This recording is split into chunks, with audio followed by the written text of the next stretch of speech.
Hello दोस्तों, कैसे हो आप लोग आइयो कि अच्छा होगा और ठीक होगे। और इस वीडियो में हम लोग दोस्तों समझेंगे बिना टाइम वेस्ट करे कि पीवी रेशियो क्या होता है। कोई भी स्टॉक को जब आप खरीदते हो तो उसका आप क्या देखते हो? PV ratio. अब पीवी रेशियो की फुल फॉर्म क्या होती है दोस्तों? पीवी रेशियो की फुल फॉर्म होती है price to earning ratio. Earning ratio, ठीक है, ये इसकी फुल फॉर्म है।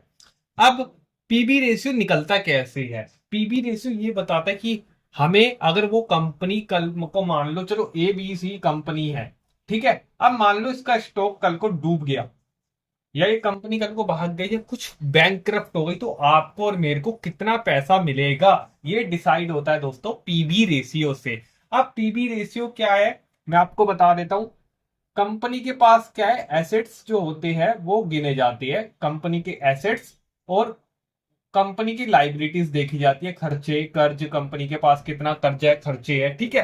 तो ये एसेट्स में से कर्जे क्या है कि माइनस हो जाते हैं।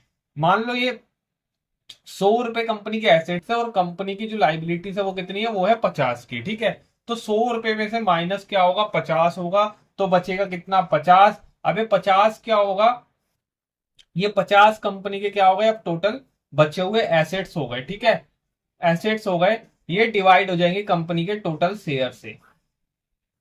कंपनी ने जो टोटल शेयर्स जितने इशू करे हैं ना, ये 50 उसमें डिवाइड हो जाएंगे, फिर जो आएगा, ठीक है, वो होगी बुक वैल्यू।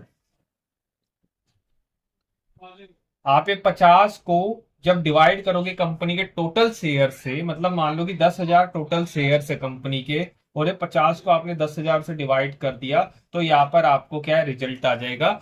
जब आप क्या है इसे डिवाइड कर दोगे तो उस वो पैसा आपको मिलेगा अगर कंपनी बैंकक्रप्ट भी हो जाती है तो, ठीक है। मान लो कि चलो मान लो कि एक आ गया, ठीक है, 1 रुपया आ गया। बुक वैल्यू क्या है, 1 रुपया हो गया।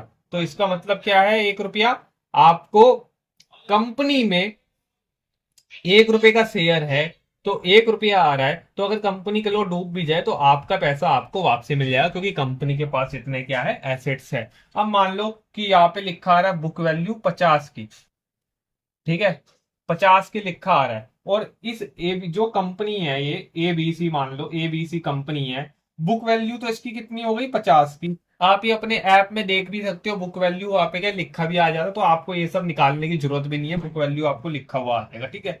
बुक वैल्यू 50 रुपए की है, ठीक है, लेकिन कंपनी का शेयर का प्राइस कितना है, 400 है, ठीक है। अब अगर आपका पैसा डूब भी जाए, कंपनी डूब भी जाए, तो आपको सिर्फ 50 रुपए मिलेंगे, लेकिन आपने तो 400 रुपए में शेयर खरीदा है। तो बुक वैल्यू आपको बताता कि कंपनी का फेयर वैल्यू क्या है और आप इसको खरीद कितने रुपए में रहे हो, ठीक है। अगर आप 50 रुपए का कंपनी का शेयर प्राइस है तो इसको 50 का खरीदो या 60 में खरीदो या 70 में खरीदो या 80 में खरीदो या 100 में खरीदो, लेकिन 400 में मत खरीदो, क्योंकि 400 में आप खरीद रहे हो तो ओवर वैल्यूड है। या तो कंपनी के अंदर ग्रोथ बहुत अच्छी हो रही है, पैसा काफी अच्छा इसमें डला हुआ है, तो ओवर वैल्यूड हो गया कंपनी का शेयर।